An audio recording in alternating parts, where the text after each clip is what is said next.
예, 여러분 안녕하세요. 우주TV의 티노입니다. 드디어 6월 보드게임 구매 가이드 시간이 돌아왔습니다. 이번에 또 게임들이 엄청 많이 출시가 됐는데 현재 지금 할인이 시작된 게임들과 그리고 앞으로 6월 내 출시될 게임들을 하나씩 한번 살펴보도록 하겠습니다. 첫 번째 두둥 링코입니다. 런칭 특가 18일까지 14,900원에 판매되고 있고요. 한글판으로 출시되면서 리디자인이 됐어요. 원작의 그림을 좋아했던 분들은 좀 아실 수 있는데 또 이게 개정판이 또 이뻐요. 여우가 이렇게 되게 귀엽게 일러스트가 잘 그려졌고요. 링코가 이제 보드게임 미들박스 사이즈로 나온 것 같아요. 그래서 링코를 여러 개 사면 할인 혜택도 있지만 보드게임에서 출시된 다른 미들박스 사이즈의 게임들과 구매를 하실 경우는 좀 더 또 할인폭이 또 있습니다.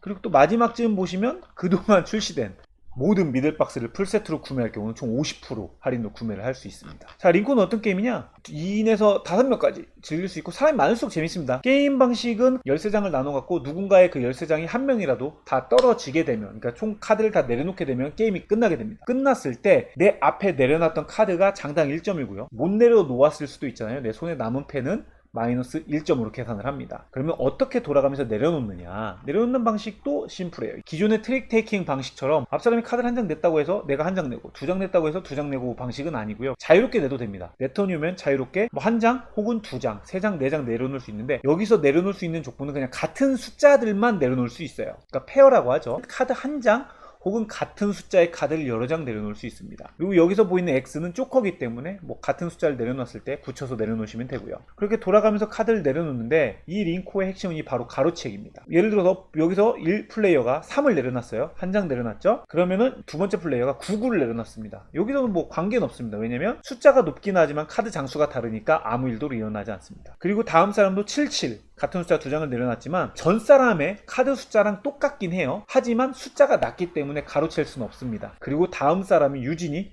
역시 두 장을 냈는데 12. 그러면은 전 사람인 이 민주보다 카드 장수도 똑같고 그다음에 숫자도 높잖아요. 그러면 이때 민주의 카드를 가로채기를 합니다. 그런데 이 가로채기를 할 때도 선택권이 주어져요. 그 가로챈 사람에게. 그러니까 내가 가로챈 카드, 밟은 카드를 손으로 가져갈 건지 밟아가지고 그 카드를 다시 되돌린다든지. 그렇게 밟게 되면 뭐가 좋냐? 우선은 내 손패의 카드가 손으로 들어와서 못 내려놓으면 마이너스가 되기 때문에 안 좋은 거 아니냐 이렇게 생각하실 수도 있는데 꼭 그런 것만은 아닌 게 후반으로 가면 이제 내 손패 카드가 이제 한두 장 짠타로 남게 되잖아요. 그러면은 약해지기 때문에 어느 정도 페어로 만들 수 있게 보강하는 것도 중요하고요. 그리고 또 두 번째로는 이제 게임을 하다 보면 누가 좀 많이 내려놨구나 정도는 보이지 않아요? 카드 더미로. 저 사람은 밟아야지 라는 느낌으로 내가 저 친구 카드 못 내려놓게 이왕이면 밟을수록 유리한 거죠. 그런 식으로 가로채기의 효과를 쓰면은 유리한 이득을 보는 건데 굉장히 쉽고요. 족보 게임으로 가기 전 혹은 트릭 테이킹 카드 게임을 가기 전에 약간 뭔가 정말 시작 스타트 지점으로 즐길 만한 굉장히 쉬운 카드 게임이라고 생각을 해요. 그래서 이번에 이렇게 한글판으로 출시가 됐는데 오픈앤 플레이와 보드앤 팩토리에서 같이 협업으로 나온 링코였습니다. 다음 게임은 빠밤, 자니 펭귄입니다. 자니 펭귄은 파코네이드에서 판매를 하는 게임인데요. 아스모디 코리아에서 나왔고요. 그런데 아직 상세 페이지가 열리진 않아서 보드게임 기계에서 한번 화면을 보면서 설명드리도록 할게요. 우선 일러스트가 너무 귀여워요. 이 게임이 보면은 펭귄들이 지구를 정복하는 그런 테마더라고요. 그래서 뭐 얘는 사막, 여기 노란색은 사막, 검정색은 우주, 녹색은 밀림, 뭐 남극 이런 느낌인데 게임은 총 18장씩 나눠갔습니다. 처음에는 카드 4장을 갖고 시작을 하는 거죠. 카드 4장을 갖고 그 4장 중에 2장을 왼쪽과 오른쪽에게 나눠줍니다. 티추처럼. 근데 그 중에 내가 필요 없는 카드를 나눠주는 거죠. 나눠주고 역시 나 또한 왼쪽과 오른쪽에서 카드 2장을 받습니다. 그렇게 드래프트를 하고 그 중에 한 장을 내려놓습니다. 그리고 또 다음 턴에 카드 2장을 새로 더미에서 아까 18장으로 나눠 가졌던 그 덱 더미에서 2장을 또 리필 받고 또 드래프트로 덱을 나누고 이런 식으로 뽑고 드래프트하고 내려놓고 반복되는 게임이에요. 굉장히 쉽죠? 그럼 종료가 됐을 때 어떤 사람이 승리하느냐? 손에 든 카드가 바로 점수입니다. 내가 손에 마지막으로 남겨둔 카드들이.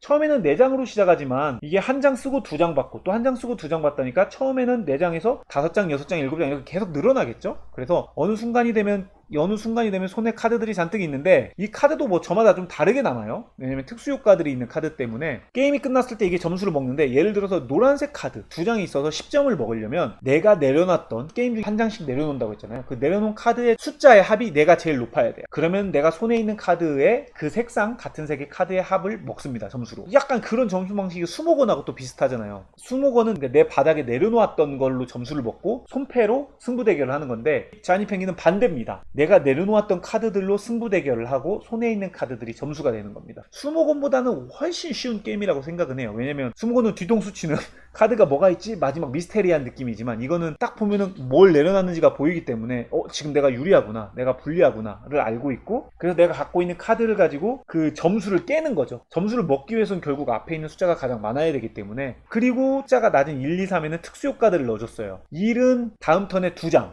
그 다음에 3은 만원경이라고 해서 3을 내려놓으면 다음 턴에 내가 이 카드를 원래 내려놓고 동시 공개해요. 그런데 카드를 내려놓고 동시 공개하기 전에 전턴에 3을 내려놓았던 사람은 내려놓은 사람들이 카드 공개한 걸 보고 내가 고를 수가 있습니다. 근데 이게 왜 중요하냐? 바로 2번 때문입니다. 이 재밌는 게 2번이 그림에서 보시다시피 폭탄인데, 카드를 공개를 했을 때 내려놓은 같은 사람들 중에 10 이상의 카드들이 있다. 그럼 그 카드는 못 내려놓고 다 날아갑니다. 그렇게 터지면은 물론 터트린 사람도 2를 쓸 수 없어요. 터졌으니까. 그런데 7이 없다. 다 낮은 카드를 내려놓았다. 그러면은 승부용으로 쓸 수는 있는 거죠. 그렇기 때문에 내가 이제 한 번에 7, 8, 그 높은 숫자들을 내려놓기 위해서는 만원경을 한번 보고 가면 굉장히 안전한 거죠. 약간 쉽고 파티한 느낌이 이루어지는 게임입니다. 예, 그래서 6월달에 출시될 자니 펭귄이었습니다. 자, 다음 게임 한번 살펴보겠습니다. 두둥. 예, 니다벨리르 확장인 띵벨리르입니다. 예, 작년에 출시됐던 니다벨리르를 먼저 보자면 용병들을 데려와서 용병들을 점수화하는 게임인데, 어떻게 가져오느냐면은 고블린 상점, 용 상점, 말 상점에서 영웅들이 이렇게 밑에 깔려요. 사람 수만큼. 그 중에 이걸 누가 먼저 가져가느냐? 이 돈이 있습니다. 이렇게 입찰을 블라인드 비딩으로 하는 거예요. 그래서 처음에 0, 2, 3, 4, 5 돈을 가지고 뒤집어서 내가 어떤 여관에 어떤 숫자를 배치할지를 블라인드 비딩을 하는 거죠. 다 배치를 한 뒤에 하나 둘 셋 공개를 해서 높은 숫자를 놓은 사람이 먼저 원하는 용병을 데려가는 그런 방식의 게임이에요. 그런데 여기서 띵벨리르가 나오면서 변주가 재밌어졌어요. 띵벨리르가 자 보시면 원래 이렇게 앞서 보였던 이 세 개의 여관이 있는데, 여관 위에 캠프가 하나가 생깁니다. 그래서 이 캠프도 1시대, 2시대 덱이 나뉘는데 그 카드 종류가 아이템이 있고요. 그 다음에 용병들이 있습니다. 근데 이 아이템 효과가 굉장히 재밌어요. 여기 보시면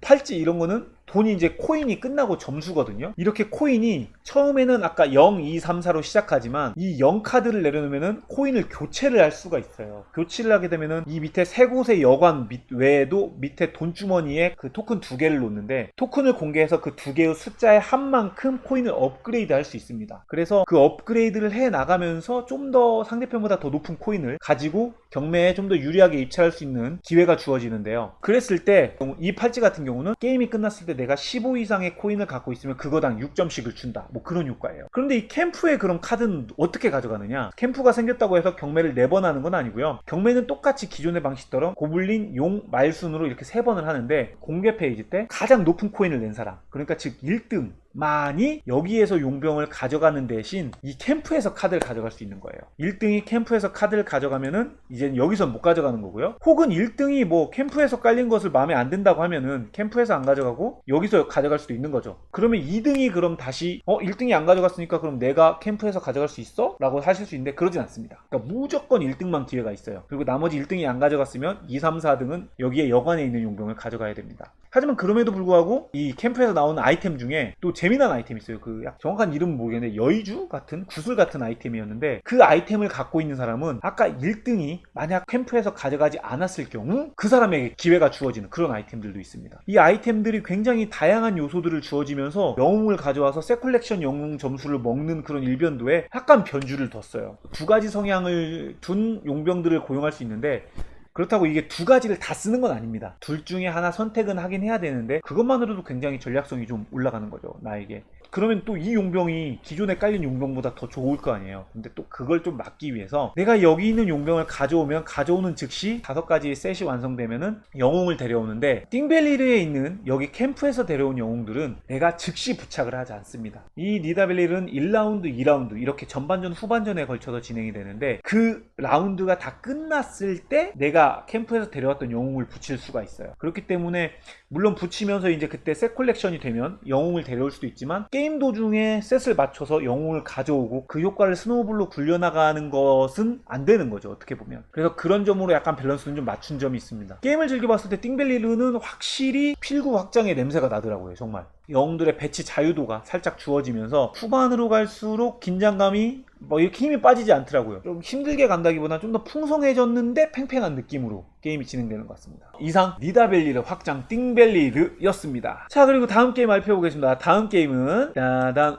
코아틀입니다. 지금 와디즈에서 펀딩을 시작을 했고요. 게임 가격이 엄청, 지금 슈퍼올리버드 24,000원이 나왔어요. 이게 엄청나더라고요. 코아틀 게임에 대한 그 느낌은 제가 이쪽에 링크를 또 달아놔야겠죠. 이쪽에 코아틀 먼저 보게를 올려놓을 테니까 그 영상을 한번 보시면은 코아틀의 매력에 대해서 좀 더 어떤 매력이 있구나 느끼실 수 있고요. 저는 여기서 잠깐 룰적인 부분을 조금만 짚어드릴게요. 어떤 게임인지. 코아틀은 그냥 퍼즐적인 느낌이 있고요. 그 다음에 set collection 같은 느낌도 있고 어느 정도 약간 레이싱적인 요소가 있습니다. 그래서 이 코아틀 조각이 머리가 있고 몸통이 있고 꼬리가 있는데 이게 하나가 완성이 된 걸 코아틀 한 개가 완성됐다고 그래요. 그래서 누군가가 이 코아틀 세 조각을 완성시키면 게임이 끝나는데 내 턴에 어떤 것들을 할 수 있냐면 저마다 이 개인 보드판, 공간이 8칸짜리 공간 보드판을 가져요. 그래서 중앙 보드에서 꼬리나 머리는 한 개만 가져올 수 있고요. 아니면 몸통은 이렇게 짝지어진 걸 가져올 수 있습니다. 그래서 여기 보드에다 가져오거나 아니면 여기 놓여진 조각을 내 옆에다가 코아틀을 만들거나 혹은 여기에 6장 중에 있는 예언 카드를 한 장 가져오거나 이렇게 세 가지 중에 하나를 하면 됩니다. 근데 코아틀 3개가 완성되는 순간 끝난다고 했잖아요. 그러면 그때 점수는 뭘로 먹느냐? 코아틀을 조립할 때 내가 손에 들고 있는 예언 카드 한 장을 붙일 수가 있습니다. 그런데 이때 예언 카드를 보면은 이렇게 조건들이 있어요. 순서가 노란색과 검은색 패턴이 하나의 코아틀에 한 번 들어갔으면 1점, 2번 들어갔으면 3점, 3번 들어갔으면 5점.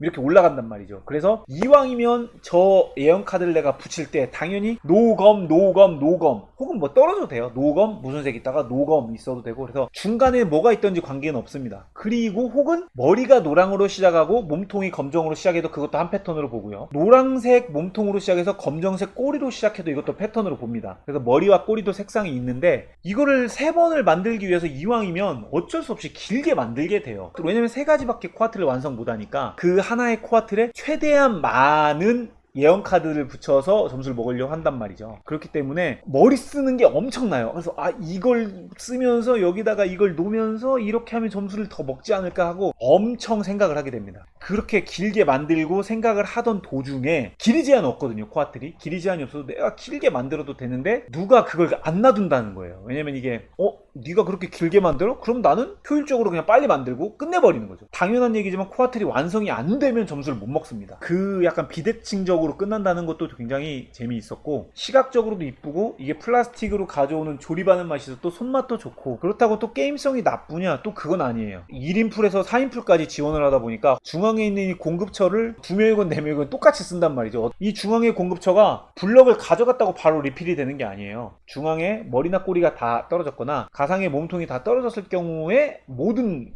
구역에 리필이 되는데 그렇기 때문에 상대편이 하나를 가져감으로 인해서 그게 마지막 코아틀이었다면 내 턴 전에 리필이 되는 거 아니에요. 그러니까 이왕이면 상대편이 마지막 코아틀을 집게끔 유도를 합니다. 근데 상대도 그렇게 쉽게 집어주지 않죠. 그렇기 때문에 괜히 예언 카드를 먹고 조립을 하고 막 이런 턴들을 돌린단 말이에요. 그런데 어쩔 수 없이 꼭 아쉬운 사람이 코아틀을 가져가기도 하는데 여기서 재밌는 점은 이 8칸밖에 없는 슬롯에 코아틀을 한번 놓게 되면 버리거나 교체가 안 돼요. 그래서 2인풀일 때는 막 진짜 가져가기 싫은데 막 이렇게 가져오면서 좀 힘들고요.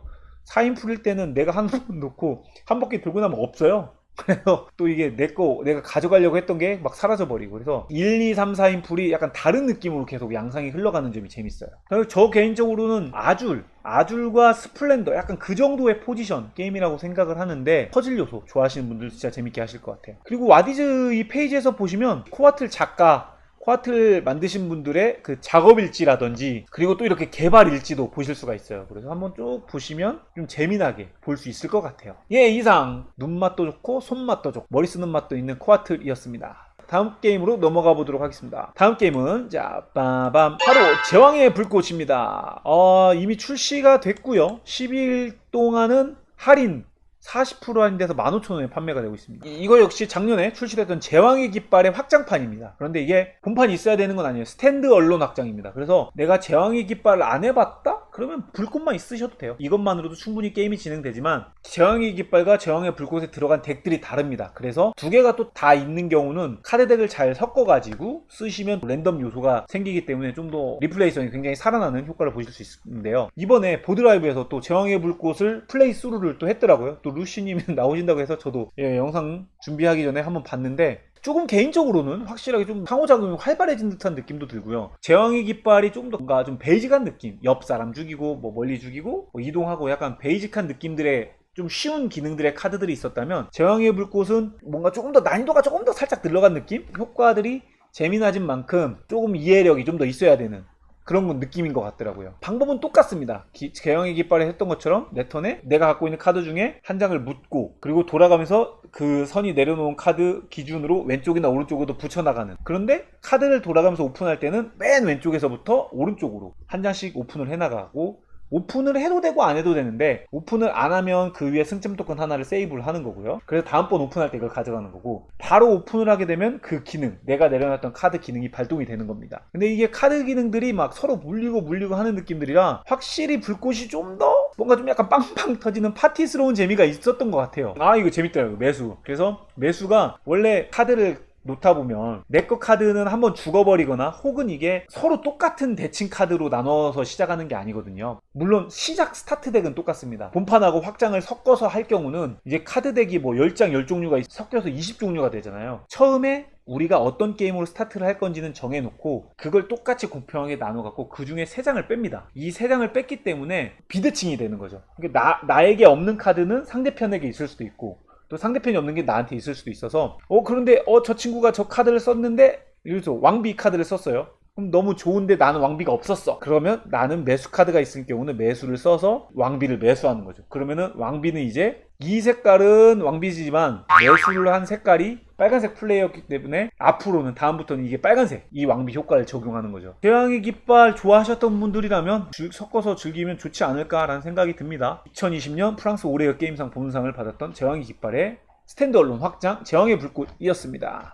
그럼 다음 게임으로 넘어가 보도록 하겠습니다. 다음 게임 빠밤, 서울 2003 적자 생존입니다. 이제 11일 남았네요. 반지하 게임즈라고 신생 게임 업체에서 만든 게임입니다. 텀블벅에서 현재 진행을 하고 있고요. 11일 남았습니다. 일정이 변경돼서 원래는 8월에 제작을 해서 국내로 나오려고 했는데 퀄리티를 더 높이게 12월 말에 배송이 된다고 하네요. 바뀌고요. 그리고 펀딩이 돌파되면서 스트레치 골들이 막 늘어났는데 원래 이게 1대1 게임으로 알고 있어요. 1대1 게임이었는데 400%가 돌파하면서 다인 플레이, 여러 명이 더 할 수 있게끔 규칙이 추가됐고요. 스토리가 이게 원래 보면 이렇게 구글 플레이에 인디 게임이나 유저 1위 그래서 텍스트 어드벤처 방식의 게임이었네요. 이게 출시가 돼서 2019년에 올해를 빛난 앱으로 선정됐었네요. 그래서 이거를 카드 게임으로 한번 만들어 보자 라고 해서 나왔다고 합니다. 승리 요소가 2가지 종류가 있더라고요. 그래서 상대편을 무너뜨리거나, 근데 상대편의 그 체력과 멘탈 토큰인데 그걸 다 토큰을 뒤집게 해서 엘리시키거나, 아니면 너무 공격적인 게 아니면은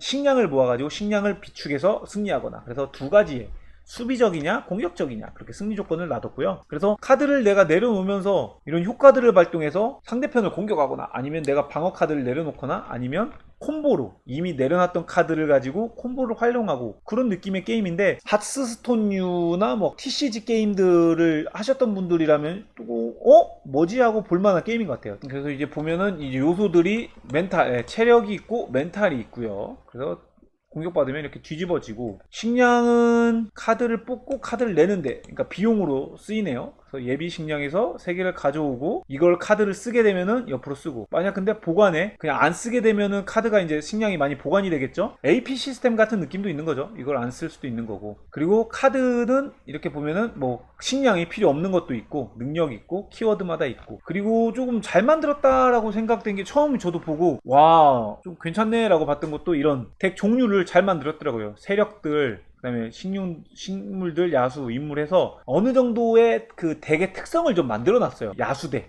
뭐 이런 식으로 AI 기계덱, 그 다음에 보물사냥꾼 덱 해가지고 특정 덱 종류로 덱을 짰을 때 그것들이 콤보가 발동되면은 뭔가 좀 더 재미난 효과, 뭔가 좀 더 그 덱의 효과를 극대화할 수 있는 그런 느낌을 넣어서 사람의 성향에 따라서 나는 이 덱이 좋아, 나는 저 덱이 좋아, 이런 것들을 만들어낼 수 있게끔 해놓은 것 같아요. 오, 200장이 늘어났네요. 원래 120장이었는데 스트레치 콜이 되면서 202장이 늘어났고요. 그래서 덱 종류마다 30장씩 있고.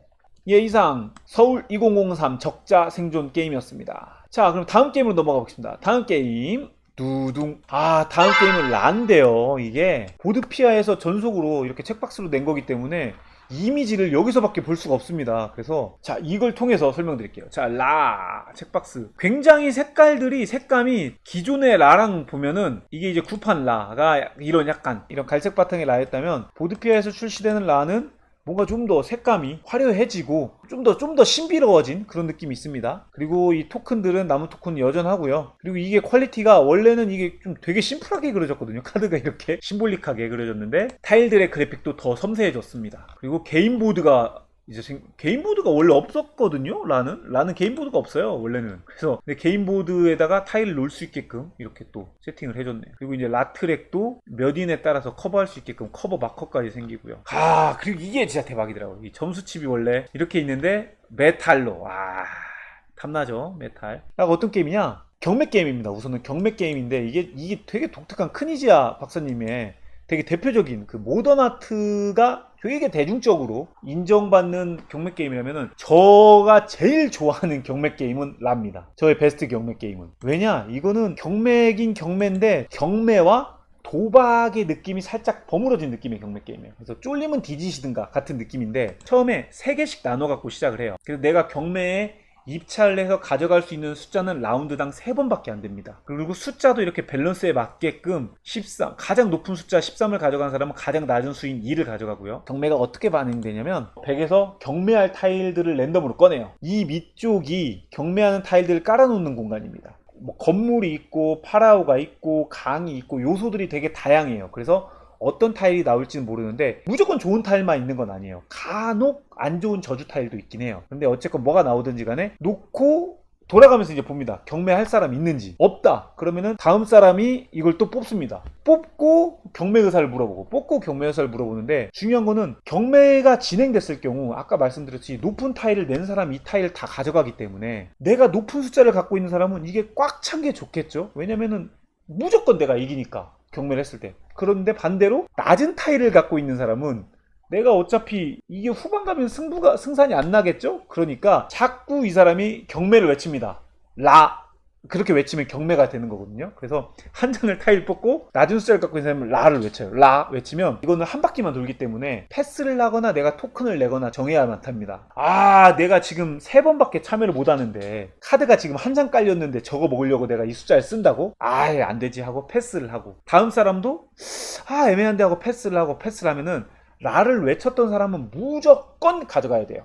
라를 외쳤는데 내가 다 패스했다 그러면 나도 패스, 이건 안 돼요. 되게 라를 외친 사람, 그 외친 당사자는 무조건 경매에 참여를 해야 된다가 철칙이고요. 그런데 이렇게 경매를 하는 거 외에도 뽑다 보면 이 토큰이 나올 때가 있어요. 라 토큰이.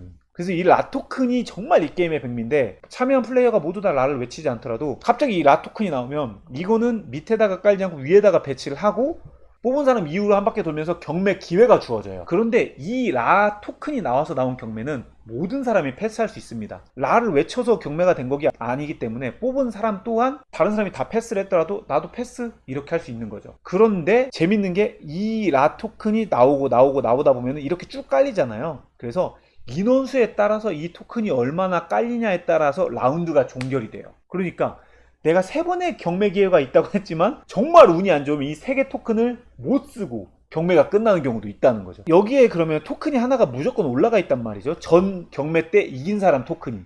심판으로 보여드리면 이렇게 경매 토큰이 올라가 있어요. 그래서 경매를 참여해서 이긴 사람은 이 토큰을 가져가고 내가 이겼던 토큰을 중앙에 놓습니다. 그러면 이 가져간 토큰은 뒤집어 놨다가 라운드가 끝나면 그 토큰이 내 다음 라운드에 쓰이는 거예요. 처음에는 공평하게 게임을 시작할 때 처음에는 공평하게 토큰을 다 나눠 갖고 시작하지만 1라운드가 끝나고 2라운드 시작할 때 내가 3개를 뒤집어 보면 숫자가 이상하게 이제 섞여 있는 거죠. 그래서 경매할 때 밑에 토큰들이 내가 경매 토큰들이 어떤 게 깔리느냐도 봐야 되지만 지금 내가 가져가는 토큰이 뭔지도 봐야 다음 라운드도 준비가 되는 거예요. 물론 이 토큰들을 가져갔을 때 점수를 먹는 배점들도 되게 다양해서 그건 자세하게 뭐 룰북 보시고 혹은 룰 설명을 보시면 되는데, 가장 많은 사람이 점수 먹는, 모스트가 먹는 파라오 토큰도 있고요. 그리고 안 먹으면 벌점을 먹는 이런 문화 토큰도 있고요. 그리고 건물은 이제 새 컬렉션. 건물을 뺀 다른 것들은 라운드마다 점수를 먹거든요. 그런데 건물은 게임이 끝났을 때 한 번만 점수를 먹게 됩니다. 다양한 것들을 모아서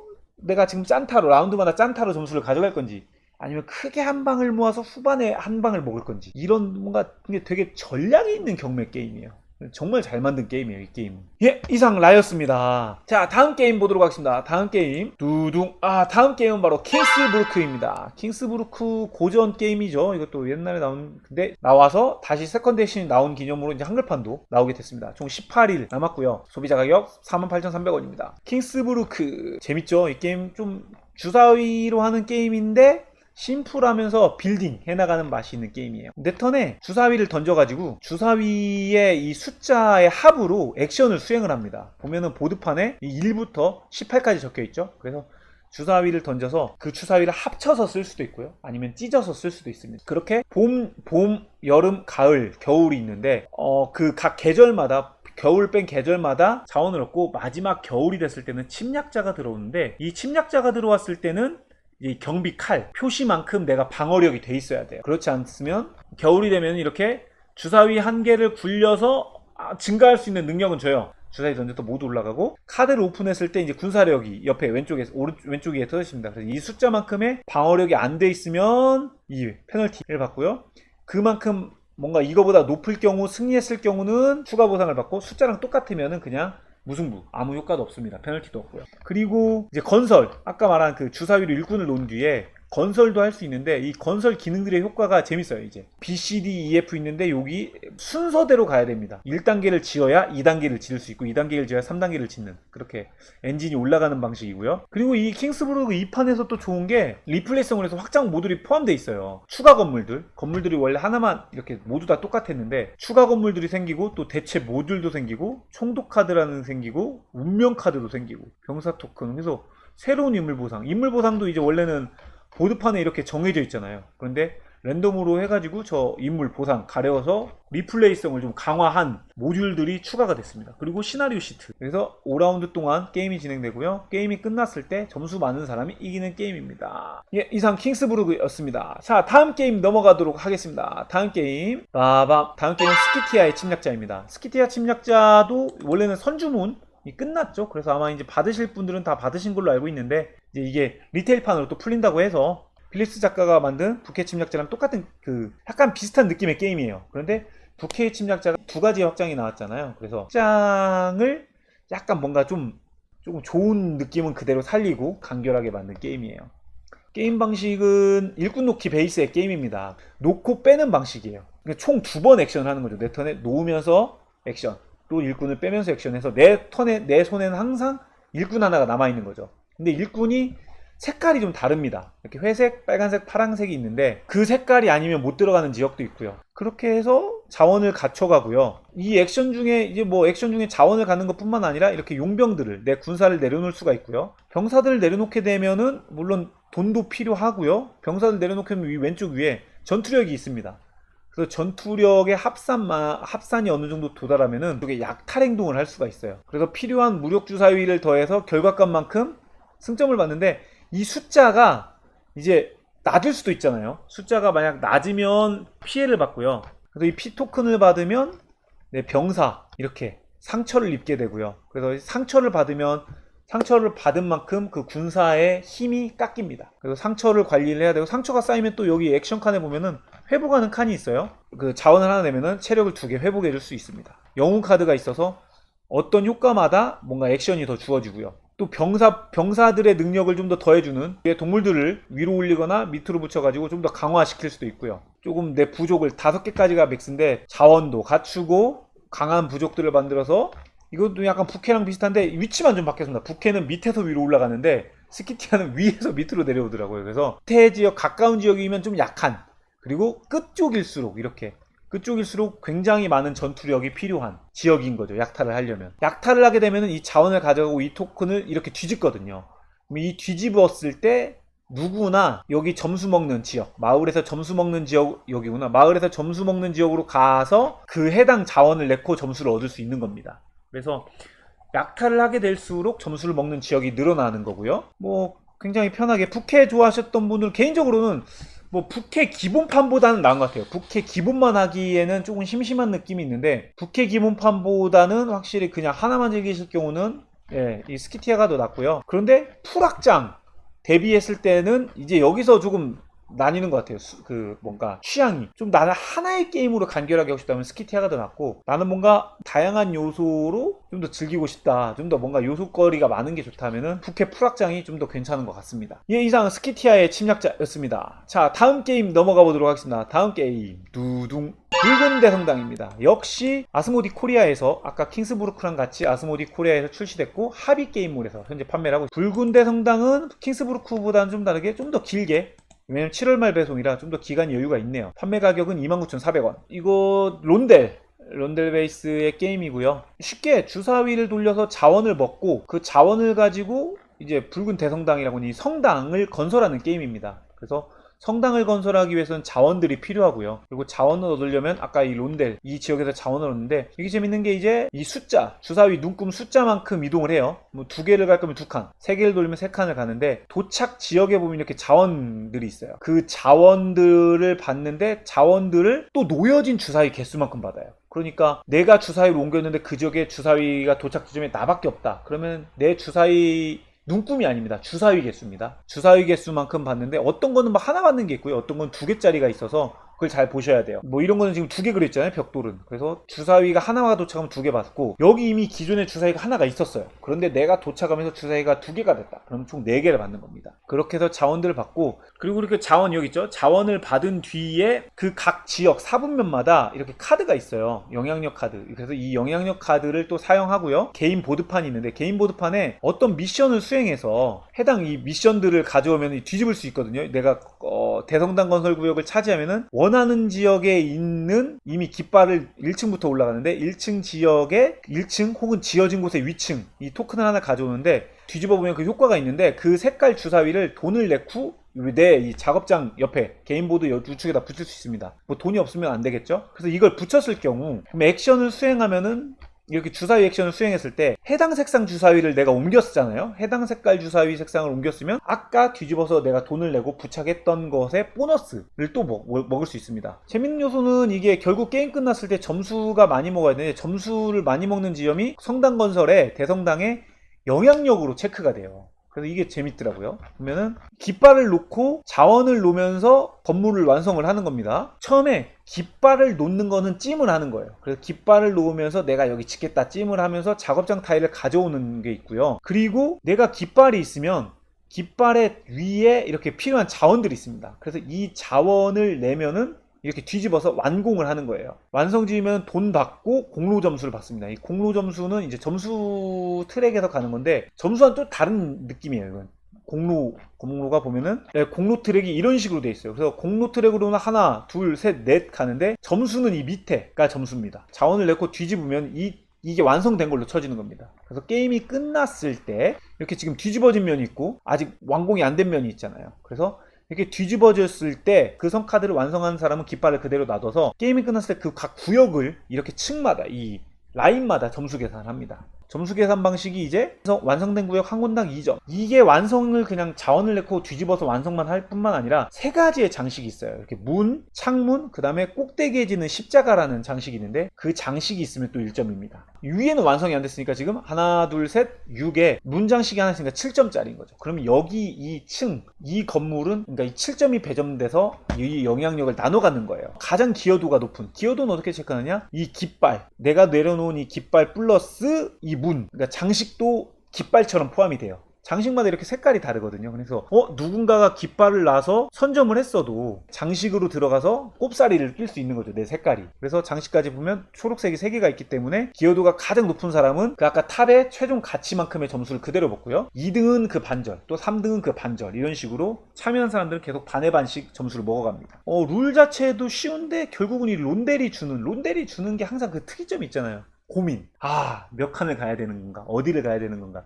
그 특유의 고민거리가 주어지고 거기에 더불어서 내가 갖고 있는 자원으로 영향력 요소, 내가 여기다 알을 박아놔야지 하는 그런 영향력 요소까지 들어가서 약간 중급 정도, 이게 웨이트가 한 7.6 되는데 한 번만 즐겨보시면 아 이게 이 기능이구나 확실히 알 수 있습니다. 그래서 3인 풀 베스트로 추천하는 게임이고요. 이상 7월 말에 출시하는 붉은 대성당이었습니다. 하이비 게임몰에서 지금 아까 말한 킹스부르크랑 같이 예약 판매를 하고 있고요. 사이트 자체 내에서도 보시면 붉은 대성당과 킹스부르크를 같이 합본으로도 예약을 하고 있으니까요. 관심 있는 분들은 사이트에서 더 자세한 정보 얻어가시면 될 것 같습니다. 다음 게임 알아보겠습니다. 다음 게임은 두둥 마하라자입니다.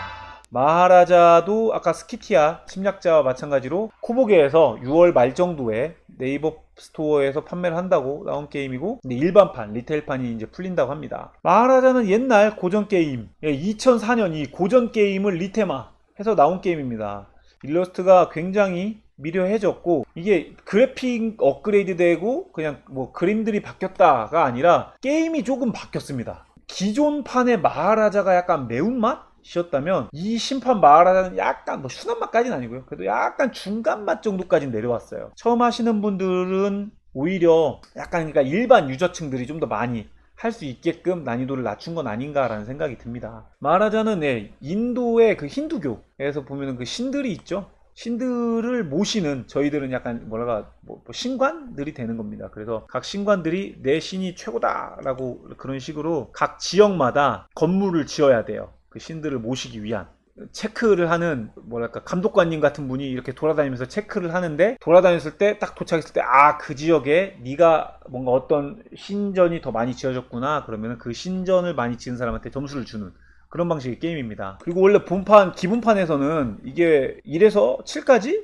8까지였나? 1에서 7에서 8까지였나? 아마 그렇게까지밖에 없었는데 지금 이 기본 심판에서는 굉장히 번호가 많아졌어요. 캐릭터들이. 그래서 이 캐릭터를 갖고 액션을 수행하는데 이 캐릭터의 능력들이 저마다 달라요. 그래서 내가 액션을 사용할 때 이 휠을 이용해서 하거든요. 휠이 재밌는데 보시면 말하자면 이 휠을 사용해서 게임을 합니다. 그래서 내가 저마다 시작 전에 내가 원하는 액션 2개를 놓고 뒤집어 놨다가 하나 둘 셋 하고 공개를 해서 액션을 수행하는데, 그때 액션을 수행할 때 아까 말한 캐릭터 카드 숫자가 낮은 사람이 먼저 해요. 이 액션을 2가지를 수행할 때 이 캐릭터의 능력은 풀액션처럼 사용하면 됩니다. 요거 같은 경우는 지금 캐릭터 능력을 바꾼다 라고 해서 내가 갖고 있는 6을 다른 사람과 바꿀 수 있는 거고, 그 다음에 요거 같은 경우는 이제 집을 지을 때 1원 깎아주는 거, 그리고 이거 돈 받는 거, 뭐 여기서 이제 액션을 선택하는 거죠. 그래서 이걸로 액션을 수행하고, 그리고 이제 보면은 해당 지역에서 여기 보면은 건물이 크게는 집이 있고, 이게 이제 신전이라고 해야겠죠. 신전이 있는데 이게 이제 중앙에 지은, 이 중앙에 지은 거는 3으로 계산하고요. 그 다음에 사이드에 지은 건 2, 그리고 나머지 이 작은 집, 마을에도 지을 수 있거든요. 이 집을 이 원래는 통로에도 지을 수 있는데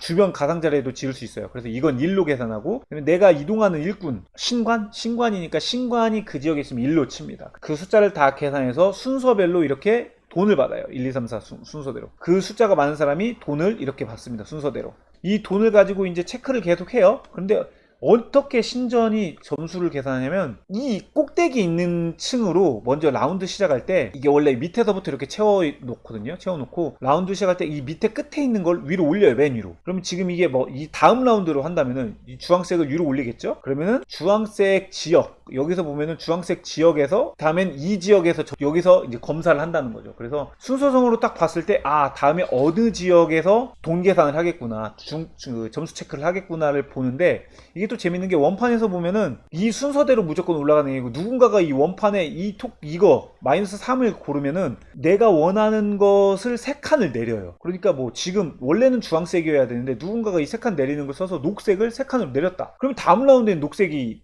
개발을 하는 거죠. 그리고 게임이 이제 다 끝나게 되면은 이제 승점을 받을 때 노은 비석당 다 3점, 숭배점수는 또 2점을 계산해요. 왜냐면은 한번 돈을 계산하고 나면 그 지역을 그럼 이제 안 지으려고 할 거 아니에요. 이미 돈 점수 계산 끝났으니까. 그런데 게임 끝났을 때 점수로 줄 때는 최신으로 7곳을 계산한다는 거.